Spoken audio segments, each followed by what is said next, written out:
G'day folks and welcome to the Encounters Down Under podcast. I'm your host Anthony Goodall and I invite guests to the show to share their amazing encounters with aliens and UFOs. If you or someone you know has had an encounter down under or anywhere in the world for our new segment Encounters Unbound, please get in touch with me via the Encounters Down Under Facebook page or email at australianUFOsightings@outlook.com.au. Be sure to join the Encounters Down Under Facebook page and YouTube channel where you can also get involved during the live stream interviews, sharing your thoughts and opinions during the live show. Also, if you enjoyed the podcast, don't forget to give us a rating and review on your favourite listening platform. But anyway, that's enough from me. Let's get into what you've been waiting for. Kick back and relax with your favourite beverage and enjoy the show.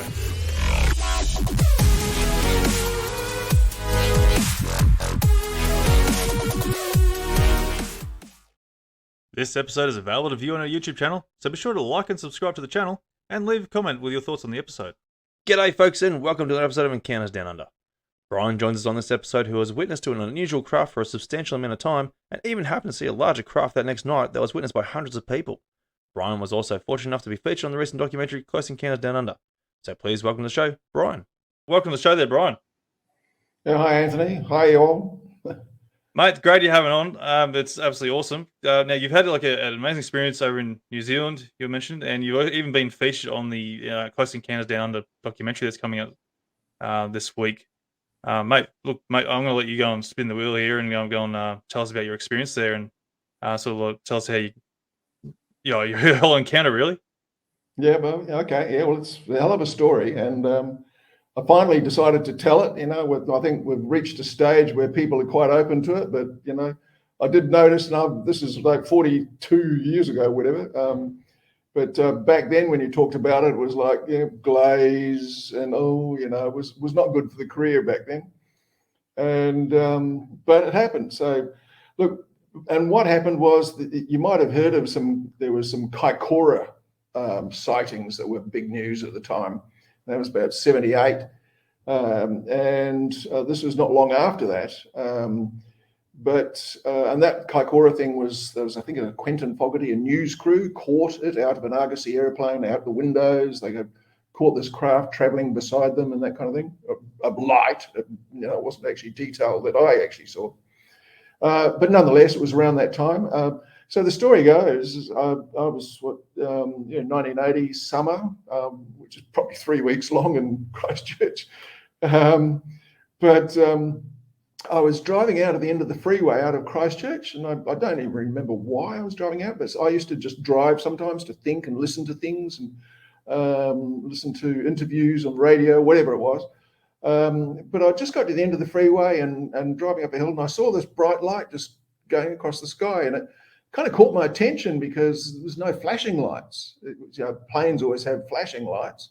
This was just a bright light. So I, while driving, I'd had to slow down because I was off the end of the freeway, coming out of Christchurch, as I said. And the moment I focused on it, I saw this craft, and I've had an artist draw a picture, which I hope you show. And it was it was 2-story house type size, but 3 levels, each level getting slightly smaller with a row of windows on each level. So I was driving and I saw this, and it was like, whoa, what is that? Yeah, well, that is it. And this is actually, I haven't quite got there to where this was recorded, or where it was, that's what I recorded. But essentially, I did a U-turn, went down this country lane, and as I was driving down the country lane, this craft traveled across that lane and stopped in the middle of the paddock on the side. I'll describe a little bit more detail as we go, but so I pulled the car in by myself and just was like, whoa, what the hell is that? And it stayed there. Now I've got to say that white light, the white underneath wasn't like that. It was a duller light, but the artist he put one big bright light. And so I actually tried to lighten it up to create the effect, but it was a duller white light, but it just lit up the ground and the trees as that shows. So proportionally, it's correct. The hills are the hills behind Christchurch City, not quite as dramatic as that, but nonetheless about the same size. So proportionally, it's correct. So here's the thing. This wasn't a bright light in the sky going, oh, that must be a UFO. This was what I saw, and I witnessed this leaning against the front of my car for a quarter of an hour. quarter Wow, of that's an a long hour. time. That's different, right? That's a close encounter. Yeah. And I remember my mind going, whoa, what is that? And I got out of the car, leaning against the front of it, and I was just going, rubbing my eyes, going, I'm dreaming. No, I'm not. I even pinched myself, going, what? No, I'm not, definitely not dreaming. And look at that. And those windows, it doesn't show it very well there, but the windows were dully lit. So I studied those windows for the entire quarter of an hour, looking for movement, which I never saw. But anyway, as I said, studied it, and then I remember the thought process was, I'm not seeing this, and I was fascinated later on about why was my brain doing so much work trying to talk me out of it. In fact, it was, and so I was going, it can't be real, but it was. Then I remember thinking, well, I should flash my lights at it, and then it was like one of those nah moments. Where I went, nah. And it's like, I don't know who the hell they are or what they are. It's like, I'll just watch it. And I kept watching it. And I remember dived back into my car, and I knew I didn't have a camera in the car, but I just bloody wanted to make sure just in case. And anyway, I dived back into the car and had a look at it. And then I just went out the front, and as I said, I just keep watching those windows. And after a quarter of an hour, and I timed it, 8 to 8:15 p.m. So the sky was dull like that, dusk. And the event the next night was a similar time, dusk, with a still half lit sky. But this was the first encounter, and so I was fascinated. And as I say, quarter of an hour gives you a chance to really think it through. It's not like, well, bright light, wow, that must have been something. This was like, well, this is real.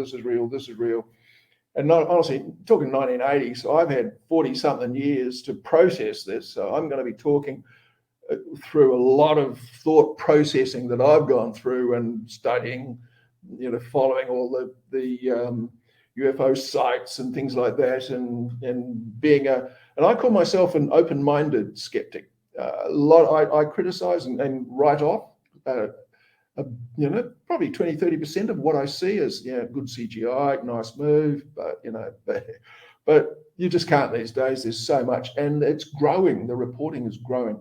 Anyway, back to the story.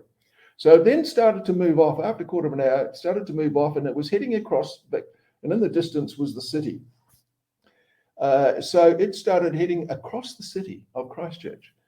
And I chased it in my car, and I was just chasing it and looking up, driving as it through the city, looking up. There it is, it's still going there. It was getting ahead of me, so I was struggling through traffic, and I ended up driving up to the top of the hill to a place, I think it's called the Sign of the Kiwi or something, but it's right on the top of the hill. And then I actually drove along that, thinking it might have landed. I was excited now. I really wanted to do more. I got over and I didn't really have fear, but I got over that little concern I had.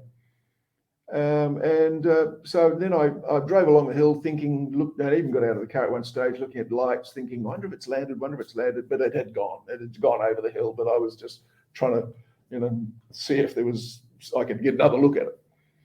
So anyway, I went home, told my flatmates, so I was early 20s, so I told my flatmates, well, this is what I've had, and they were like, well, but like everyone, they had this, you get this like, yeah, okay, that you have a certain resistance to it. So they were a little bit, yeah, okay, but I didn't care. I was just like, this happened. This is what I saw. Bloody amazing. Yep.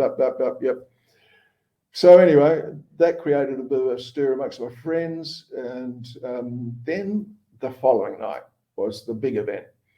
And what happened then was I was up with my girlfriend, Carolyn at the time, and we were up in the base of the hills, this very hills where that went to. We were just above the city, so you could just see rolling down over the city, and it was dusk again. And as we were driving a quiet street, no traffic, nothing. It was just, and as we drove, and it always reminded me of the beginning of the very first Star Wars. The windscreen, across the top of the windscreen, a big black shadow. So it's dusk, but this was a black shadow went over at least 2 football fields in size. huge. I can't quite remember the shape of the front because I was still taking it in, but it just went over the top. I stopped the car in the middle of the street and we both got out, doors open, went, wow, and watched this thing going over the city, over the edge of the city, kind of a quarter into the city, the northern edge, heading pretty much northeast a bit, I think, but northerly. So heading out towards, there's a river, I think called the Waimakariri or something, but it was that direction. I took a bead on it. So she went there anyway, I'll describe that in a sec. But so this thing went over the city. It had two huge trailing black arms, no lights, which has puzzled me ever since. But it was just black. It was just a black shape, two huge trailing arms, massive things. I know everyone's going to say, "See, Star Trek, and all that kind of thing," but it did. Truth is, it did. And so we were like, "Wow!" And now she was going, "Wow," because she'd heard before the night before. And here was this mothercraft. Essentially, that's what it was. Mothercraft, 2, if not 3 football fields inside. Size, big thing, blotted out the sky from here to there. It was like big. And silent, absolutely silent, as was the first craft. So I've come to figure out that the first one the night before was a scout craft of sorts. But anyway, we turned on the radio and people were ringing in the radio station. They were going, "Well, did you see that? Wow, this thing just went over the city." And the radio, another radio station, same thing. And as it turned out, this was in the paper and on the radio and for the next few days. But anyway, we were listening to this, and I don't quite know why I did it, but because I'd taken that bead to the river mouth, we just drove out there to the river mouth. And so I realise I'm just talking here. So you're happy to just carry on like this? Keep going, mate. No, you're doing wonderful. I'm just hitting play and playing what happened, So, but as I say, we went out to this river mouth, drove out, and there were some fishermen, 3 old fellas and a young guy. I mean, I was young too, and we said, "Did you guys see anything weird coming over?" It's like these old fellas were, "Oh," and this young guy said, "Yeah, we saw it." It was like we saw this big thing coming over, and when it got above us, he said it started sparking, lights or sparks flashed, and it just went up into the sky into a dot. It took off. Turned on its hyperdrive. I'm not sure if he said that, but it was effectively that's what it looked like to him. And he described it. Then he got on his CB and called in a bunch of others. Anyone else see this? And people were coming in. Other people were saying, "Yeah, we saw it. No, we didn't." That kind of thing. And then the radio stations again were kind of getting people calling in all over the place. And I estimate there was at least 1,000 witnesses, if not more. I don't know about the night before because it did go over the city, but I've never heard of that. And, to be honest, I'm hoping this podcast, one of the reasons I'm doing this is I'm hoping that it's going to draw people out of the woodwork who remember this, because there was media and radio, and I've tried to Google it and that kind of thing. I've never been able to track it down, but the media specialist would be. The evidence and the media coverage was there. Christchurch Press or whatever it was called. But anyway, so... What day did that happen, sorry, mate? What date was that one happen? What day did that one happen? This is the next day. I'm sorry, yeah. Oh, so the next day. The first night was Friday night. Yep, sorry. This is now the Saturday night, right? The following night, when the big craft went over the top, and that's when we went out to the river mouth, did all that sort of thing. So anyway, we went back to our flat. I had 3 or 4 flatmates back then, and they were raving about it. And of course, it was on the radio, so they were all hearing this too.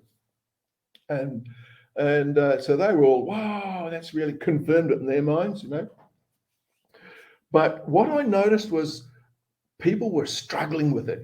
Some of the people were really, and I became quite intrigued with that. They were struggling to come to grips with it. Like mentally, it's a big jump, I realize it now. And I can talk about this comfortably now, but it took 40-something years of processing to do it. I tried talking about it with people, weeks and months after and years after, but it was just, as I say, they would just close off, and you could see them going, "Oh, guys lost it," and they struggled with their own disbelief. But anyway, so what happened was, because the Saturday night, we're back home and raving again. So a bunch of us, 3 or 4 of us, jumped in the car the Sunday night. So this is Friday, Saturday, big mothercraft. Sunday night, we went up to that top of the hill, just in case, because what else? Where else would you go? We were all pumped and excited about it. And so we went up to the hill, and there was bloody at least 100 other people up there having picnics on the grass with telescopes, binoculars, and cameras, because it was pre-mobile phone. So, but anyway, so they were up there, and they're all like us, hoping it would come back. From my friend's point of view, that confirmed it. It's like all these other people up there as well now. They'd all seen it, and all across the hillside. It was bloody quite a sight. So it's just then the newspaper the next day picked it up. They just reported it actually as it was. Just I don't know, 3-column, 3-4 centimeters, something like that. Not front page. It was probably 10, 11, 12 pages in or something like that. But they did report it, and then over the following days, there was another little report, and the radios talked about it a bit more. And then eventually, about a week later, 5-7 days, something, there was an article in the paper saying it had been written off by the experts as reflections of a fishing fleet out at sea. Oh, of course. Yeah, exactly right. Best they could do. It was just craziness. But, so look, that's a synopsis of the whole 3-day event. As I say, if someone did the research, that evidence is all there. But God knows what, microfiche or something, it's like, I don't know how you would actually track that down. But the Encounters Down Under 6-part series coming out, which is, you could take some credit there, Anthony. You got the name right. Well, that's right. I think they stole from me. I was like, you buggers, I was going to create a documentary when I get down to that. But, they stole it from me. You're going to get a whole lot more subscribers once this show starts showing. Yeah, no, looking forward to bring it on. Yeah, that's right. I know. How does that make sense, though? This is Aussie content. Gets sent overseas first, and then we get the last bit of it, the dregs. Yeah, look, they're trying to sell it around the world. So the UK, not Prime, but some unusual channel. Blaze or something, I think it was, or something like that. Yeah, and they showed it, and I tried to have a look at it, but it's global. What do they call it? Global barred, barred. It's locked. Regional locked. Regional lock, and even Surfshark wouldn't solve the problem. Oh, bugger! The old VPN's no good these days.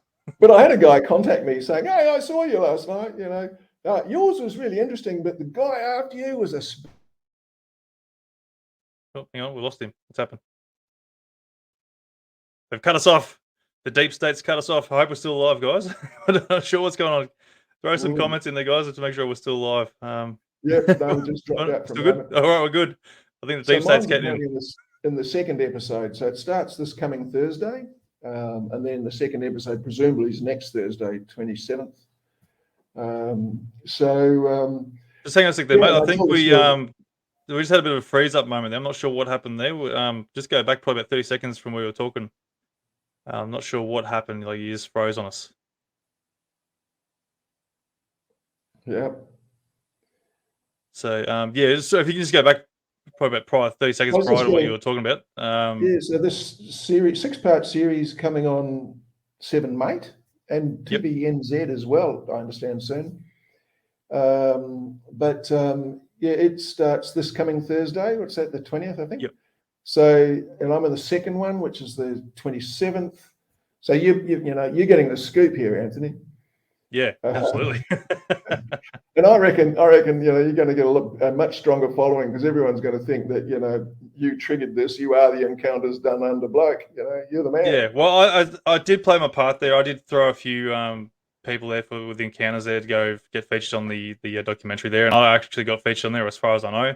I hope I made the cut, because I did a horrible job during the interview. But hopefully they make me look good if they do throw me in there. But anyway, I helped out at least a little bit. So just so to say. Yeah. Oh, so good. So they've actually stolen your name. Is that what's happened? Pretty much, yeah. It's like, oh wow, okay. As soon as they come up with the paperwork there to go, oh, can you sign here to go and say like you agree to the terms or whatever, like you're on here and that, blah blah blah. And I seen the name of the documentary, I'm like, geez, that's a bit close to It's a bit mine. similar. All right. Yeah, well, there But you go. look, I'm not too worried. You're the inspiration then. Oh, Yeah, good that's on right. you. Yeah, good on you. Cheers.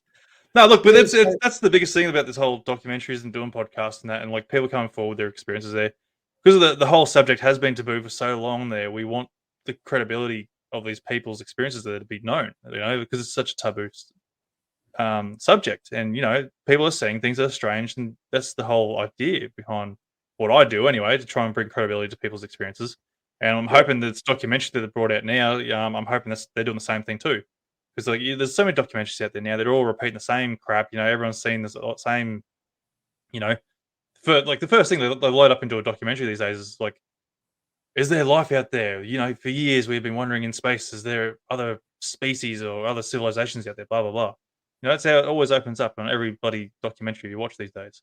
So I'm hoping these guys are able to produce something a bit different, and bring a lot more credible experiences to yeah, light. yeah. Well, you know what? They did ask me what are my views, and as I said, 40-something years to process this.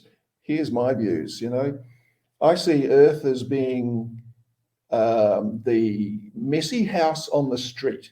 If you think about that, you get this messy house on the street, and we're it. We're destroying our planet, and slowly, bit by bit. And so and our neighbours are getting concerned, and so they are coming, and that's why we're seeing there's a growing number of reported sightings. So I think they're trying to get us used to the fact that we live in a much bigger galaxy. It's teeming with life out there.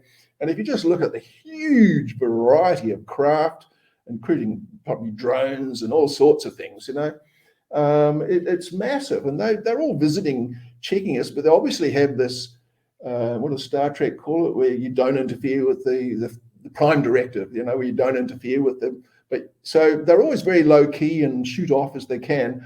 But I'm noticing they're starting to be more, they're coming out more flagrantly. They're coming really in our face more. And they're trying to wake us up to the fact that, hey, geez, you guys, you're part of a galaxy. Earth's a bloody one street and or a house on a street, and you've got cities and then many cities and so forth. So it's abundant life and huge variety of forms, I would expect. But I remember I said in the interview, but Earth's probably one of those places, when you drive, like the messy house on the street, where, when you drive past, you lock the doors just to be safe. Yeah. Well, it's a bit of a joke these days because, human civilizations, we're a horrible civilization as it is. Greed and always trying to conquer each other's countries and that. And like, who would want to come and visit us over anyway? Yeah. It's we are a horrible race when we think about it.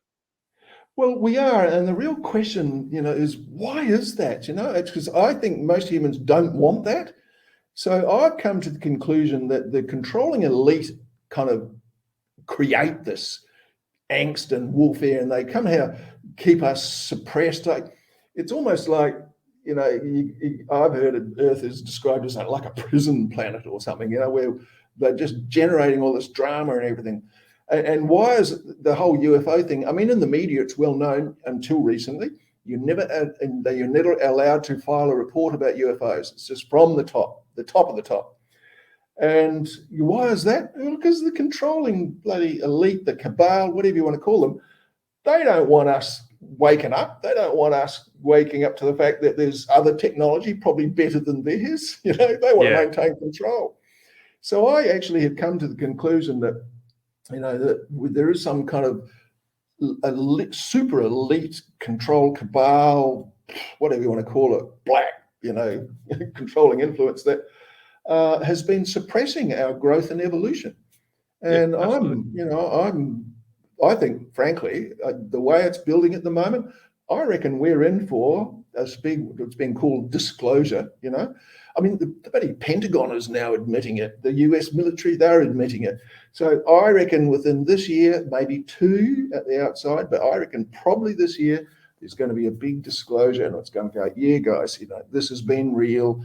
And, and there's a lot about your history that we're going to tell you now that has been suppressed from you. And anyway, so that's my philosophical way I've come to grips with it all, having had those 40-something years to process it and see so many craft being recorded and all the stories. And I've read and studied it because it's fascinating. Once you see it for real, as I said to my son, look, once you know for real that it's a lot of life out there and they're visiting us regularly and that kind of thing, boy, it expands your thinking to a galactic scale, not a global scale. Yeah, absolutely. Like it's sort of weird, like when you think about it too. Like, why even knock us down in technology when we could have been so far ahead and advanced? Like, if you heard the rumors there, like conspiracies there, that Nikola Tesla was well in front. He was talking to aliens, if you want to call them that, or some other beings there that were sort of helping him gain technology and understand it, whatever, and he was providing it. And if you want to go down the conspiracy path there, where he was assassinated or something, like that, to stop him from keep producing or whatever, like the technology that he had that has been sort of been brought out into the open now, it is well and truly above our time now. And if Yeah, you think, like, if we were developing that from that time then to now, what would we be at right now? It's yeah, it's mind blowing to think where we could be today with that sort of technology. And because even though we were today, like I think the way I see it, like Roswell was our technological boom. Well, they got the technology from the craft. If that's how you want to look at it, I sort of, that's my opinion on that. I sort of feel like when the Roswell crash happened, we started getting a lot of technology, like computer chips, CDs, microwaves, all that sort of stuff, and we boomed from there. And then we haven't really improved since then. We've only just improved the technology that we have. There's nothing that's really sort of mind blowing technology to open us up to a new sort of technological age kind of thing. Except for maybe now the AI sort of stuff's coming out now, which is very scary, I feel, because AI is going to be doing a lot of. Once it becomes self-aware, we're getting a whole Skynet and Terminator style happen for sure. you know, but yeah, it's just amazing. But to think that we could have been so far ahead of it, but because of greedy corporations, and also stuff want to keep us knocked down. Keep the lower guys working their asses off, have no quality of life because they're too busy working. To me, it's just crap, and we should be yeah, having a yeah, quality of life. yeah. Look, I read a fascinating article a while ago about how space travel in space is in effect time travel. So they said that the theme of it was that if you were trying to control the planet and not let it develop, then what you would do is you'd go back in time, and whenever a discovery was starting to pop up, you would go back in time and do something about it to ensure it got wrapped up in legal things. Something happened, someone got knocked off, whatever it was, come down them, come down on them hard, and it would never see the light of day. And Tesla, his final days were not the happiest. But man, you're right. He was opening all sorts of doors and that kind of thing. Michelle Pratt just put in there, what timeline are we? Well, I think we're jumping timelines at the moment. We're jumping way ahead, and we're in for a big awakening.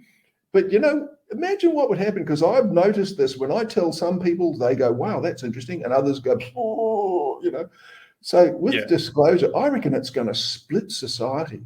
You're going to get those that go, "Yeah, well, it kind of makes sense." And the other's going to go, "What a lot of shit, all shit." It's like, that's a lot of crap. And I can see this big split happening, and it's going to be fascinating. And, I tell you what, if the stage arrives, I'd probably jump on it and tell my story, on a global scale.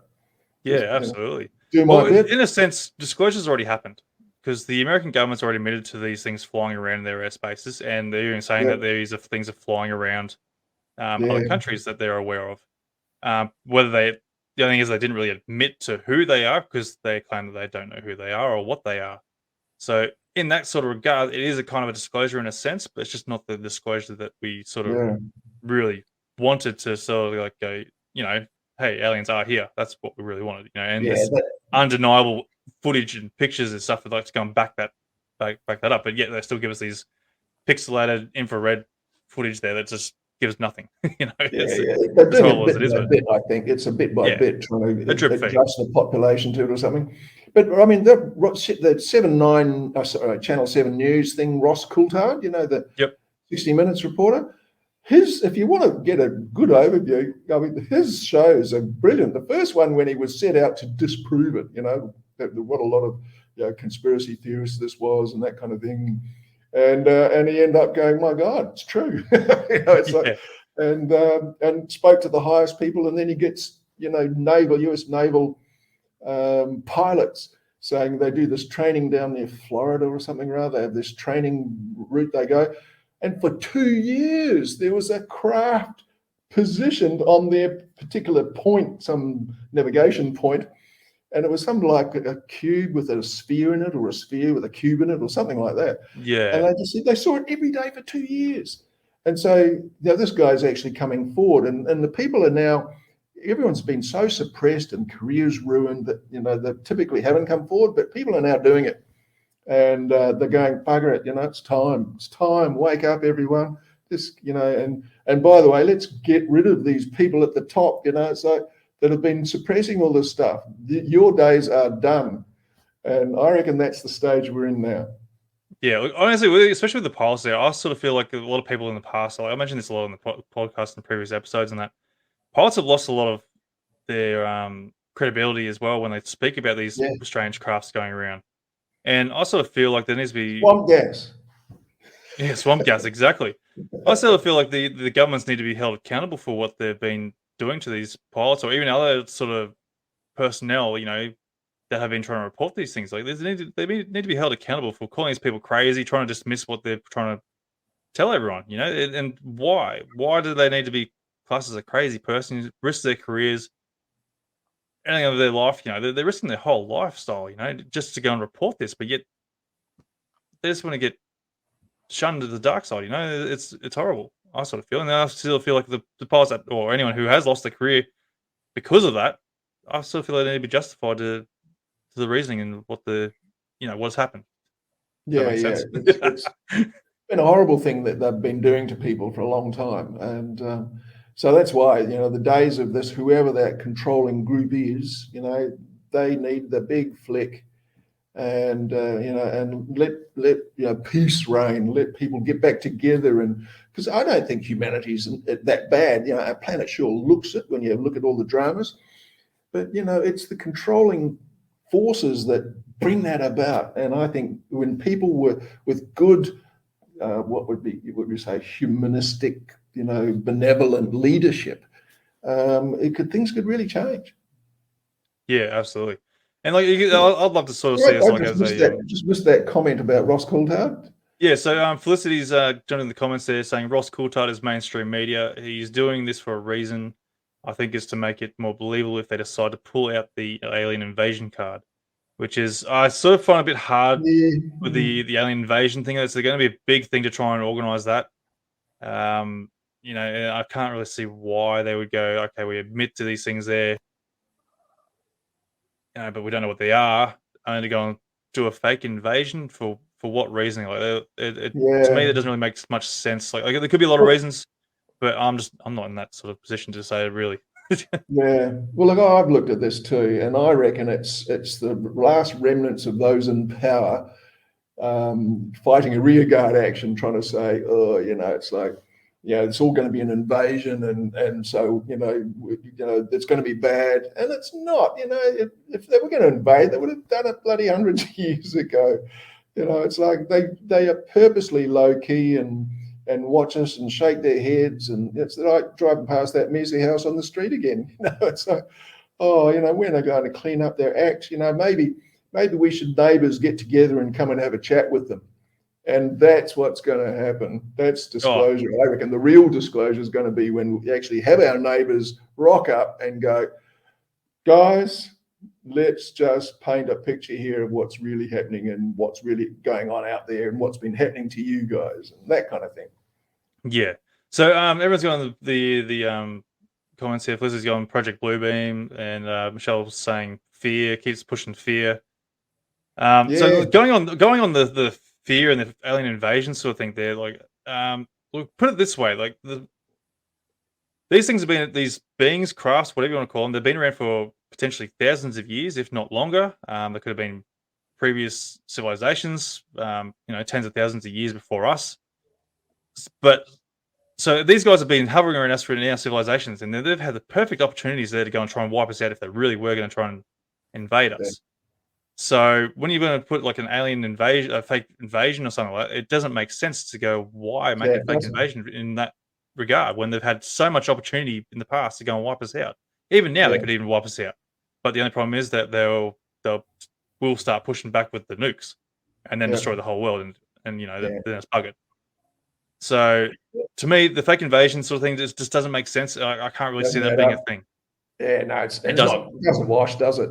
Hey, look, I think that I'm not saying there's no bad guys and black hats, whatever you want to call them, out there in the universe, but I think that it's the benevolent species are the ones who are really trying to bring us up to speed on what's going on, the bigger picture, facilitate our own evolution, and welcome us into a galactic community.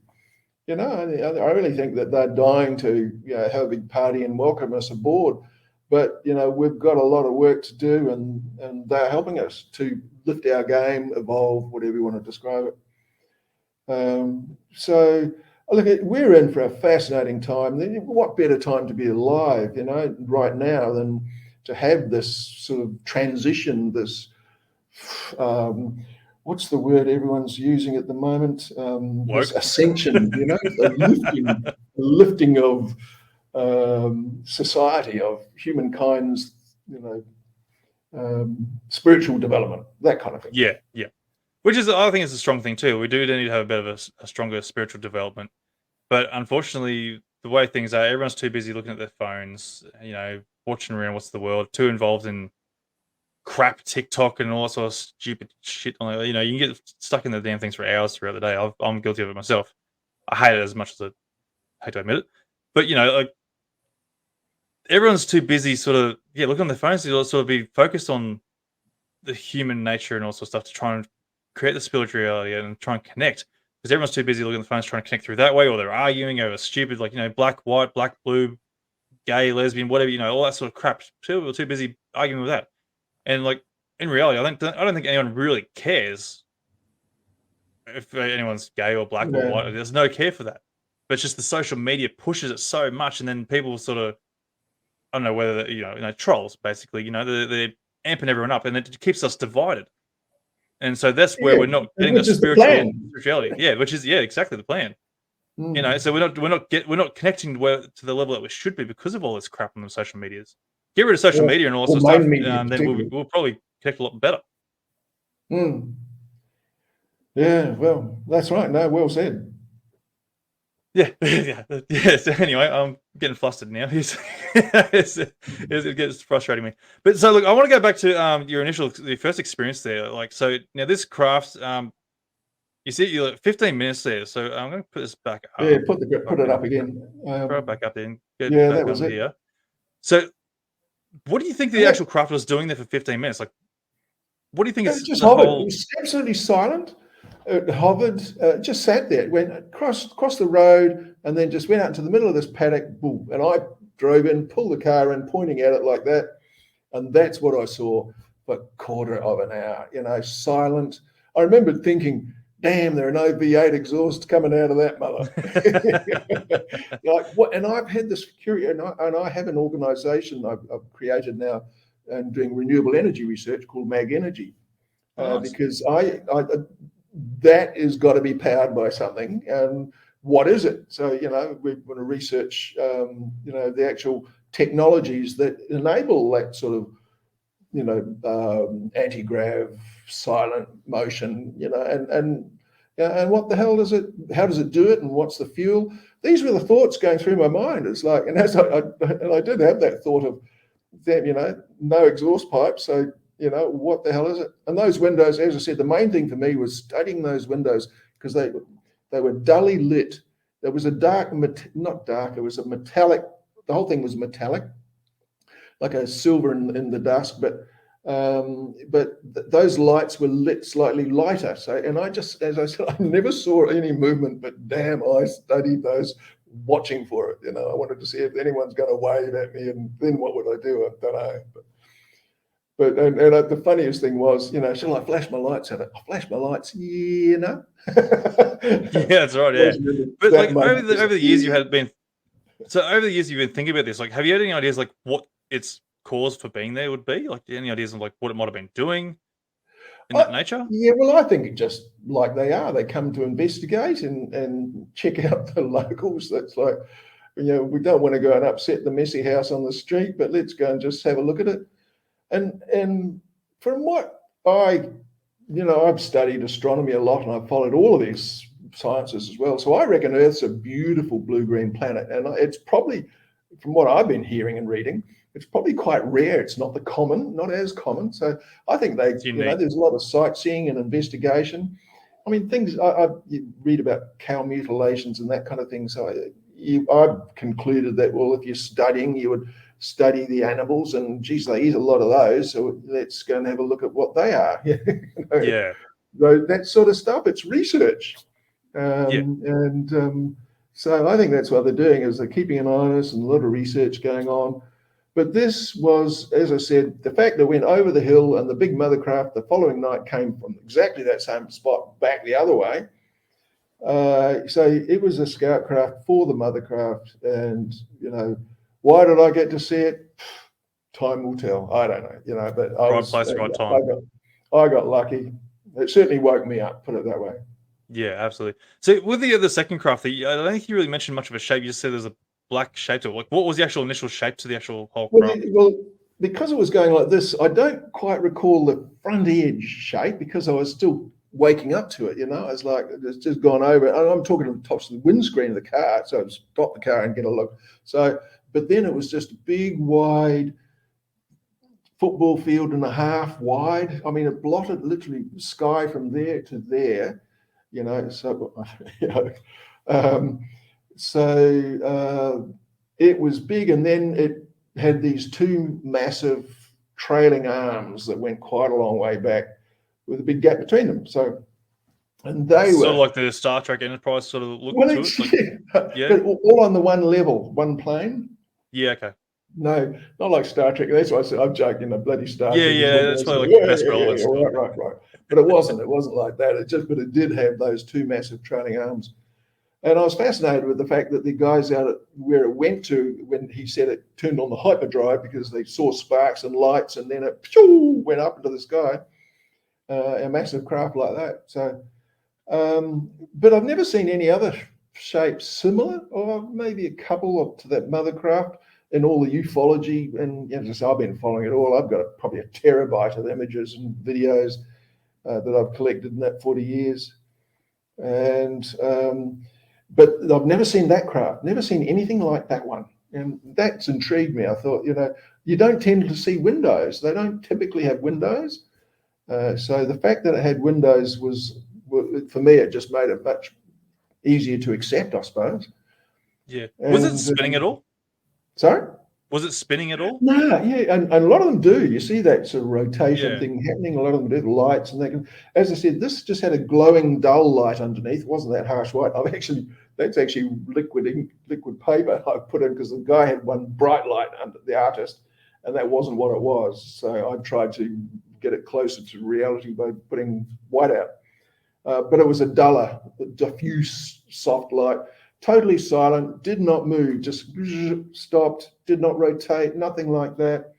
But those three levels of windows, as I say, big two-story house, that was 150 meters, probably 30 meters off the ground. And just, look, I'm getting the feeling going up the back of my neck now, just remembering it. It was an awesome moment, but not a minute, 15 minutes, and that was just so different. Yeah, So, that's what I was sort of curious on. Like, do you have any thoughts on what they could have been doing? Like, why would well, they I be reckon sitting they for were 15 checking minutes? me out. I've come, it's like, look at It's a this long guy time to down sit here.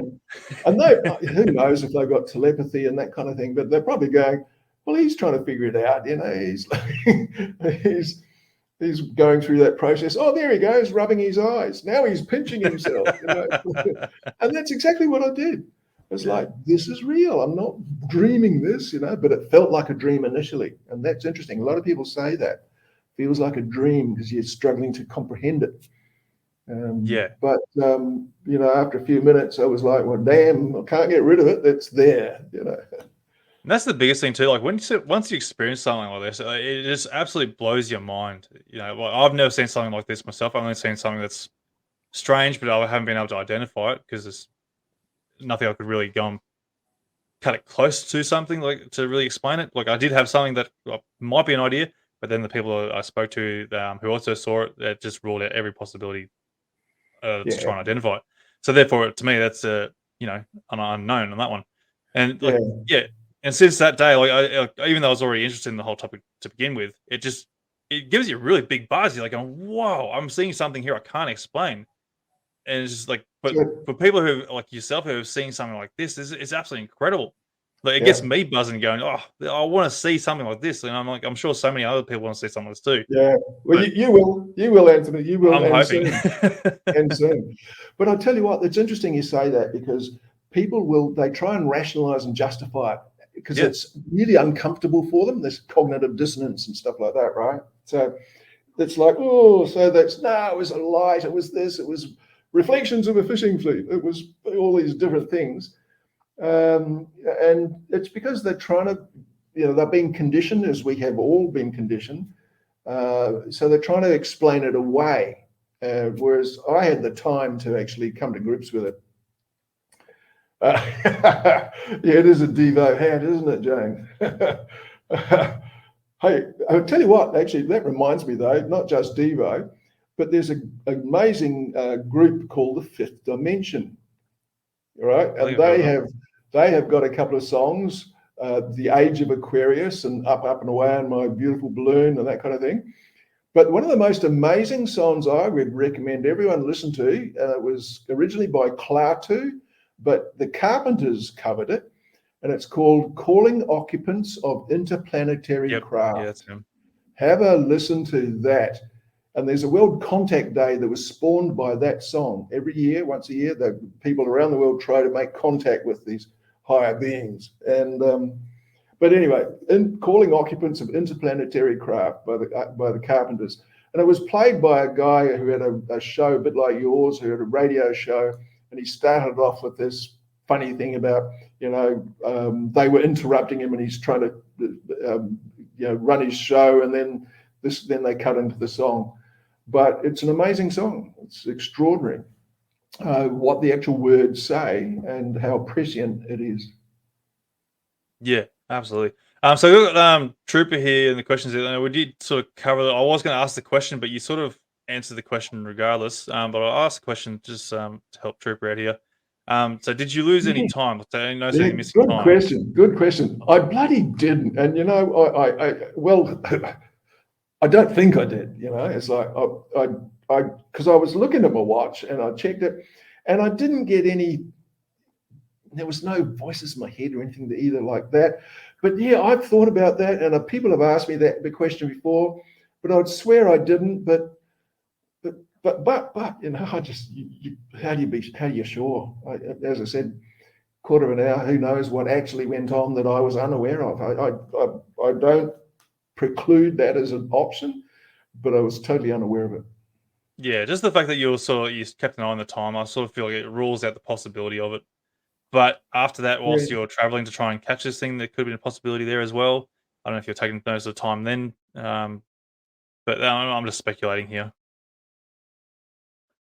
So, we lost you again. You're going glitchy on me. Yeah. Go. Oh, Yeah. You're back. dropping in and out a bit. Yep. There was certainly nothing Go away, like deep state. being taken aboard or anything like that I was aware of. I mean, who knows? But no, mine was kind of I was about to say normal experience, but it's not normal really at all, is it? No, it's not. And another question I was going to ask too, like when you were all on top of the hill there with the like the 100 viewers there on trying to spot these things again, did you happen to talk to anyone there about your experience there, like the night prior? But, sorry, the night prior? Or... Yeah, the night prior. So so you've obviously seen this object first, and then the next night, this one Friday night, then the Saturday, the big mothercraft went over the city. That's then right. The That's right. Then the Sunday night, people everywhere waiting for it to come back. That's right. Yeah, sorry. Yeah, just my flatmates.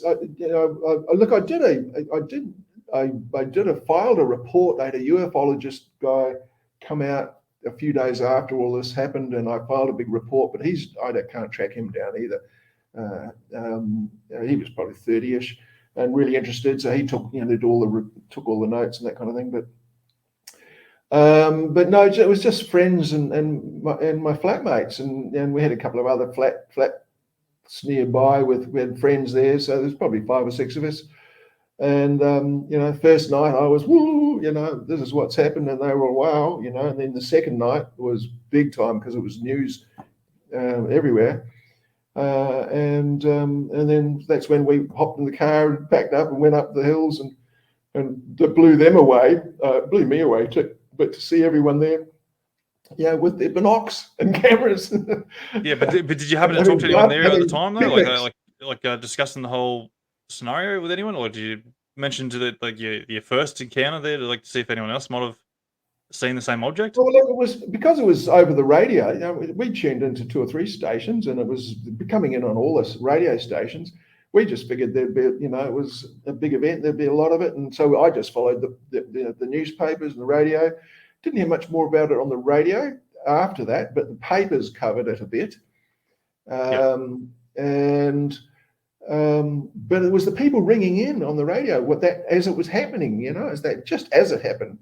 Because as I said, while we were driving out to this river mouth, which is where the line I took on it, where it went to, we were listening to these people going, wow, we just saw this, we just saw that. And that's why I'm saying if the media coverage is somewhere there, and I am asking if this gets to someone from the Christchurch at that time, about 1980, and it was summer because it was warm, that remembers parts of this or whatever, get in touch, let us know, and let Anthony know, because there's got to be corroborating evidence given the numbers of people who were around and witnessed it. Yeah, absolutely. There's got to be someone who's got to have It's never idea. made the media. It's never been this. I think I'm the first actually bringing this out into the public domain. I gave a talk on it once in Perth here, where I live, out at Murdoch University, and talked as I'm talking to you about it in front of a bunch of probably 60, 80 people, and with this a group called the Australian Research Psychical Research ASPAR group or something or other. But otherwise, I've been for quite a while. I was low key because every time you raise it, people would just go whoa, and they weren't ready. And to this day, some people, I've got friends who are just not ready. They're like, oh yeah, you don't believe in that shit, do you? And I said, yeah, no, I know it. It's beyond belief. I know it. I sat there watching it, Yeah.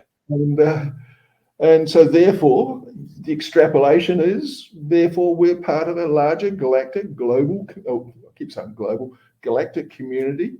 And it's teeming with life out there, and all forms of life, presumably. And damn, a lot of them are visiting us, checking us out, and they are waking us up, and it's accelerating, and it's all about to happen in the next year or two, sooner than later. And so, Anthony, your show is going to go ballistic when this really starts to happen. Yeah, look, good on you for doing it, by the way. Good on you for doing it. No, thank you. But look, especially during this TV series. I mean, you've got to get some credit for that. He's hoping it'll be good. So I got a question here from Michelle. Have you gone under hypnosis, or have you considered going under hypnosis to try and get another good question? I have actually. I did it, and it was only about a year ago. I started to follow an amazing hypnotist called Dolores Cannon, and she has quantum healing hypnosis technique, QHHT. So there's a local lady, and I went to her, and didn't really not really go under, but I went through the whole process. But there was nothing. That's what I was curious about, the missing time factor, and what else might have happened while I put under during this event, and what might have else happened. But none of that came out. So it was just got more detail. And so I'm now able to, as I have here, flesh it out more with you. No, that's awesome. That's excellent. Oh, at least it's got something out of it. So I've got another question here from Chris from a little bit while back there. Just going through your encounter. So Chris has asked, if you did not have this encounter, would you still be in the same profession you're in today?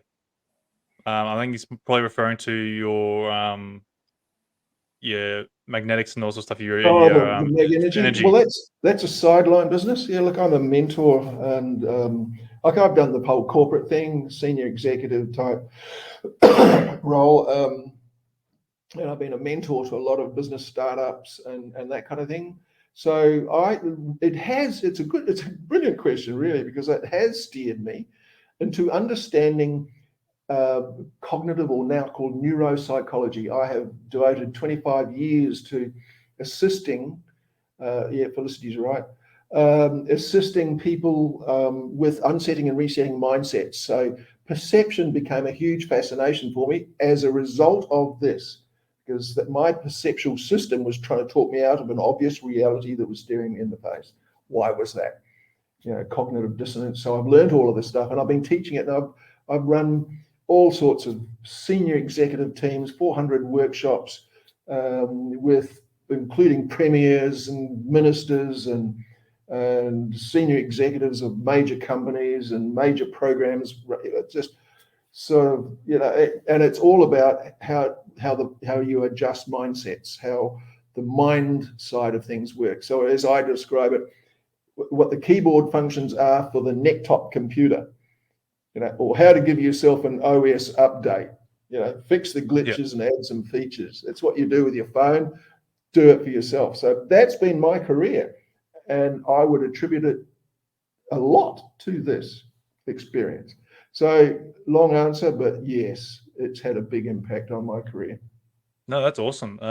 So do you sort of feel like these beings, or whatever you want to call them, they're sort of like, you think they sort of figured out how to go and hardwire themselves, and as you explained, then like update themselves to a more knowledgeable beings or something like? Do you think that's something that they sort of may have worked out? Yeah, I think it's part of the evolutionary process. I mean, neuroplasticity is the cutting edge. That's which basically in your brain, your root systems that grow and develop, and you can garden it. You've got weeds in there, you stop watering them, so that's not like me anymore. What is like me? Well, visualization's a powerful thing. So you plant a new seedling and grow it, so that can become a belief that, I'm brilliant at this rather than, I'm terrible at it. And it's just a case of gardening. So stop watering the weeds, plant the seedlings, water them regularly. And that's visualization and emotional visualization and all that kind of thing. Affirmations are a powerful thing, mantras, it's all, you just load your own software these days to take you for the autopilot to take you where you want to go, rather than it steering you off with procrastination and doing all this other stuff. Just update the software. We know how to do it. The science is there now. Neuroscience, neuroplasticity, as I say, is the key to that. And that's how we grow and evolve. And that science is there now. I show footage inside the brain of it happening. I've had the toughest engineers, network engineers, even tougher, going, wow, what's the evidence? So to see it happening in a brain is fascinating. And it just, right, so you can write your software, but this is how you load it. This is how you imprint it and that kind of stuff. So to me, it's fascinating, not to everyone, but most of my clients love it. Yeah, no, look, it definitely is interesting. So, like, how does it go about then when, like, obviously we've got to try and learn to go and sort of hardware ourselves to go on how we want to go. But then how do you sort of divide between the good information to the bad information? Yeah, And so well, you're not downloading the start viruses, looking loading at a the bad stuff. program that I'm fantastic at discerning truth from false. And one of the greatest lessons for me has been to ask my higher self. Ask yourself, and I call it my higher self, which is, Yeah, a lot of people do, true actually. or not? And with time, it's actually intuition, right? Gut feeling. But you get this answer, and I think it's invariably right. It's like, no, this is a bit of hogwash. So if I'm reading something that doesn't feel right, I don't bother. I only follow certain things, and if they hit the right spot and I'm feeling good about it, then I'm trusting my higher self, that guidance, so to speak. Yeah. And it's just something you learn. But it's, as I say, I've been doing this for 25 years and riding that wave of originally cognitive psychology. So it's not theory based; it's actually evidence based, and that's the beauty. Yeah, I'm just sort of Yes, scared. Like, Susie, right. Your obviously, brain's a powerful tool, but you need to be a powerful tool operator. that's right, and that's where I sort of feel like a lot of people, they're getting very misguided by a lot of things that are getting thrown on social media these days. Like as you're saying, like you're going through, you got CGIs, you got the misidentifications there, and all sorts of stuff. I sort of feel like people are getting too drawn into it and starting to believe it, which gives a lot of discredit to the whole UFO community. Because they just jump to the conclusion, going, "Oh, it's got to be real," if it's for whatever reasons, without doing the actual proper, you know, investigation to a bit deeper. Because a lot of the stuff you see on Facebook, there, it doesn't come with the details. Like it doesn't have the times, the dates, and the locations and the details and all sorts of stuff to try and give like a bit of a better detailed investigation to it. Like people just go, "Oh, yeah, here's a little video of a little light in the sky," and it does. That's it. I've seen something, and it's like, Yeah, well, okay, that's cool. Like, okay, yeah, it's a UFO in a sense, but it could be something that's identifiable or easily yeah, identifiable. But because yeah, of the yeah, lacking information, and people just want to jump on that bandwagon, or they see the CGI crap and think it's real, because we've got the technology now that's where videos are coming through. Like I don't know if people have looked into what the new the development engine is, like the Unreal Engine 5. If you know about that, it's yeah. a Sorry, what was that? Unreal Engine 5. It's the new engine. So video games getting developed through it. There's a Oh, lot of okay. CGI stuff, a lot of stuff, and it's get to the point there where it's near realistic. Yeah, It's absolutely mind blowing of what they're getting at with technology these days, and it's it so is. easy for people to get fooled. And like, there's been a couple times there where I've watched a few videos there on it, and I'm thinking, shit, that's pretty bloody real. And then it's like, hang on a second, like, oh, I'm a bit of a gamer myself, and I've watched a bit of stuff. And it's like, yeah, if you know that if you got the eye for it, and you just watch a lot of crap videos of CGI crap, you sort of know what you're looking for. And like you just sort of like, oh shit, as well, that's real, that's really cool. And then next minute you see something that just glitches out, or something that just Yeah, puts it out of yeah, realism. It's like, oh, okay, yeah, you got me. You nearly got me. But then yeah, the people that aren't aware of that, they get drawn into it and they're like, oh, it's got to be real. yeah. That is Sucked in. 100% real. That's And then they're true. sucked into it. And then that's where our brains are, yeah, okay, they're a powerful tool, but they're also a powerful tool for deception as well. Look, brain can be easily tricked. I've done in these leadership development workshops and that kind of thing I run. We do a lot of perceptual tricks. How do magicians, illusionists do their stuff? It's Yeah. like, and the brain has got so many flaws in terms of perception. I mean, eyes and ears only read two little windows. In the electromagnetic spectrum, there's all this other stuff, and the amazing illusionists and technology is really helping them as well. But how do you make the Statue of Liberty disappear? David Copperfield. That was, well, you have a stadium here and you just rotate it away without them realizing it. Yeah. Oh, it's gone.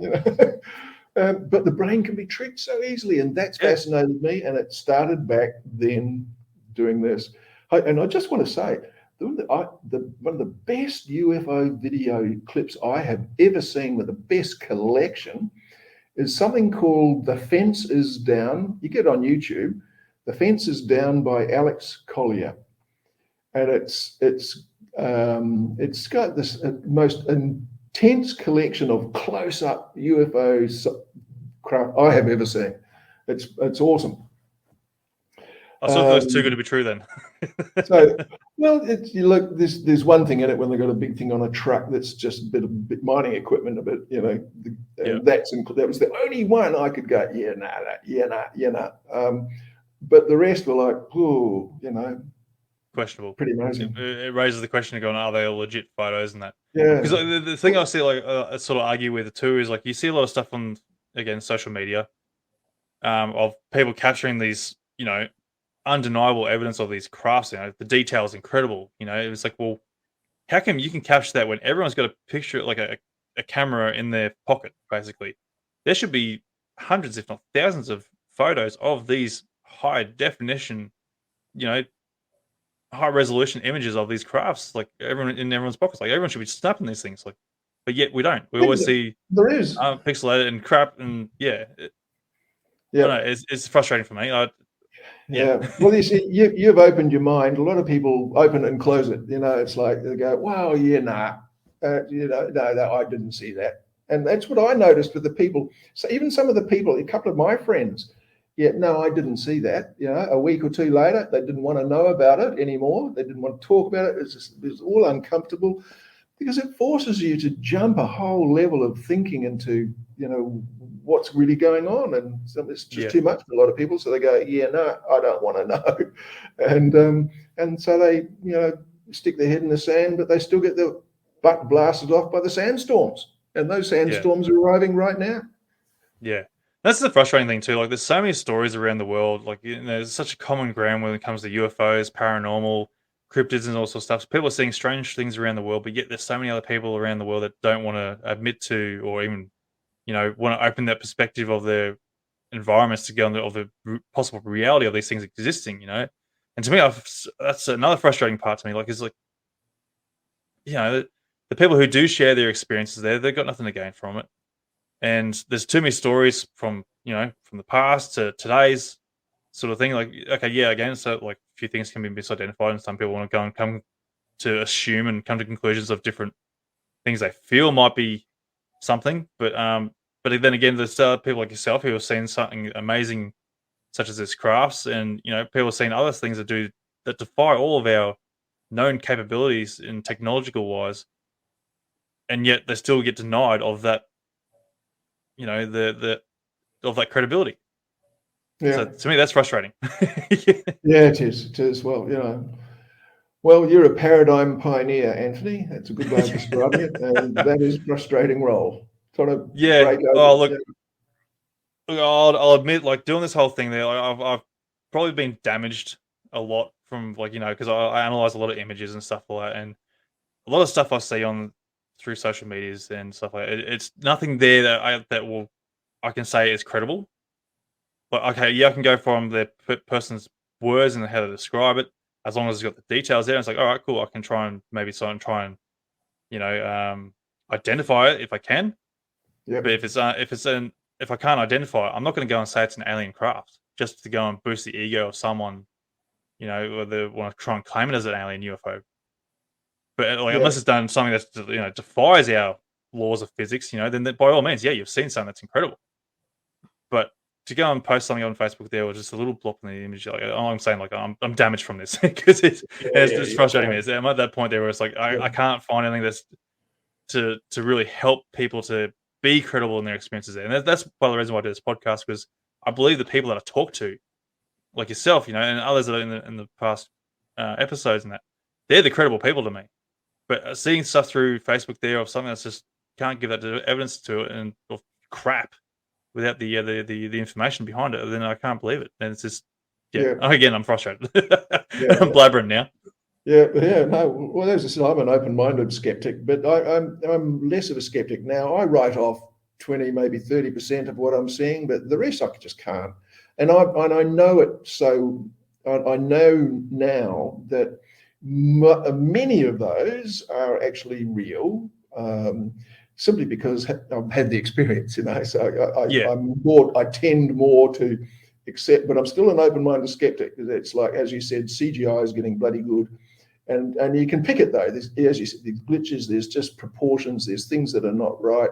Okay, so some guys just muddying the water, but damn, more than half is real. And I mean, how many has to be real to prove a point? Like, if you have a cure for cancer, you've got a cure for cancer. You only need yeah, one, that's right? right. So it's that sort of thing. I think people. But as I said, splitting the population, and people are waking up to it. But those that want to remain asleep there's going to be a divergence over the next year or two. And when it happens, I reckon there's going to be a lot of crazy people trying to deny what's being it's obvious and that kind of thing. It's going to send some people up the wall. And it's a little split society in some ways, I think. Whether it's like this or like that, I don't know. Yeah, I think it's probably a bit more like that, because I think once people start seeing the more credible evidence behind what people have been trying to explain for the last 10, 20, 30, hundreds of years, you know, how can they deny that? You Yeah. know, Well, they can, and They can that's try. why the whole psychology aspect is fascinating to me, because they do deny the obvious, Yeah, they do. and Yeah, yet, and then others accept stuff which is just crap. So that's right. so you've got both extremes, and that's why I think being open-minded but skeptical. You've got to Yeah, I be think your it's own not a best bad thing. judge. And look, it's probably a good thing to remain a bit skeptical. I hate the word skeptical. I'd rather call it critical thinking. Critical analysis. Yeah, yeah, Keeping things grounded, but open to the idea and the possibilities of things that are out there. And that to me, I feel is a more healthier way to go and do things, because I've seen people where they're a bit too open minded, yeah, and yeah. So the brains not to, fall out. yeah, basically, and it's like I'm not trying to give anyone a hard time on that, but I have seen it there where some people just they believe any light in their backyard is a UFO, or they got the Yeah, yeah. security cameras there and you got bugs flying around. It's like, oh, that's a UFO there, and it's like, all right, yeah. So, Well, some people are basically, keen, like they're keen to have an experience, so they're going to try and read stuff into it, and that's being a little, not skeptical enough or not critical enough in your thinking. yeah, or they've had an So experience and they getting a want to try and get balance. another one. Yeah, well, look, you will. You keep running this show, and they'll probably pick up on it and come and say, "Anthony, you're doing a good job there, bro." So why don't you come aboard and have a cup of tea? Yeah, oh, look, I have seen some other things there, but nothing of the nature that you've experienced yourself or others. Nothing to say that it's a full on craft of that nature. It's just been a strange light that I can't explain. That's all I've Yeah, ever yeah. seen in That's what separate most people occasions. say. So, and that's the frustrating part, is like you sort of what you're seeing, but you just can't identify it, and that's the strange part. Like, well, is it something that's ours? Is it something that's Yeah, is it your, I don't know if you want to call it like a bell craft maybe, or something like, or top hat, some people call it a lampshade or something or like the TR3B sort of shape, the triangular crafts, and yeah, that's something yeah, I want to see, and I feel like this is something that everyone should see throughout their lifetime, to say, look, these things actually do exist. yeah, yeah. So it's just, yeah, I'm losing myself here. Yeah, just, and I'm going to have to go in a minute, but just That's one all of the right, most fascinating things that's coming out at the moment, even out of the Pentagon, NASA, are people coming out saying that there is a space force we already have, mate. Yeah, that's right. and that we have some, and what reminded me of it was those triangular craft they reckon is part of this technology that being built here, and Yeah, it's like it's incredulous. But these are people who should know and should know better if they're talking a lot of rubbish. But it's a kind of, as I say, I stay tuned to all of this, but grain of salt. And when you get many people from credible sources saying it, then give it a bit more credibility. that's right, and that's what we need, more credibility to try and back this up, just to try and prove the existence. And but the other frustrating thing too is, you got so many people in the world that are having these experiences there. Is that not evidence enough to the whole world of society, you'd think?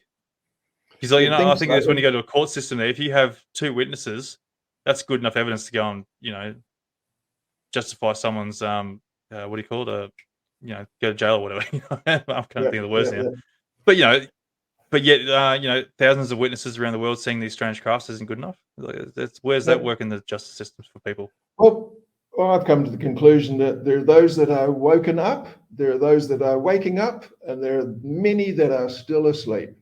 Mm, And so, I would observe this. People who observed that back when I saw it, the big craft, were weeks or months later denying the fact they saw it. That was just too yeah, uncomfortable for them, and that intrigued me. And it's like, you saw that, It's like, yeah. we all saw that, and you are now saying, no, no, no, no. I think it was reflections of a fishing fleet. It was something else. I think I was dreaming. They want to talk themselves out of it, and that's interesting. It's an interesting phenomenon, Yeah, it is. It's very and that's interesting. what's going to happen with this whole disclosure thing. I think when it eventually happens, is as I keep saying, it's going to be a real ride to something to watch. It's going to be quite amazing to witness, I would expect.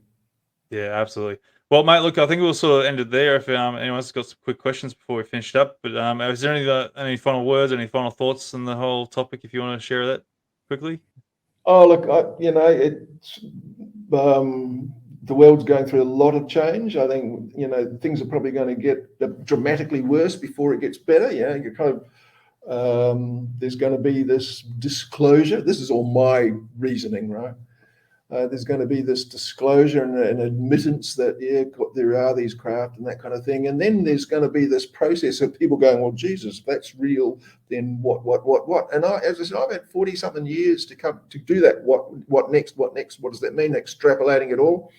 But a lot of people are going to be struggling with that. It's going to be a tumultuous time. And it will split. I think you're right. It's going to split. There's going to be those who are awake, those who are asleep, those who are waking up will probably rise up too. But there's going to be, I reckon, a bunch who will just go into denial, and God knows what happens then. Yeah, I think a lot of the religions and those sort of things will go to shit basically in that regards. Without bringing the religions too much into it. Outdated. It's just craziness. God's cool. God's fine, but religion, no. Yeah. I think it's probably a bloody control mechanism.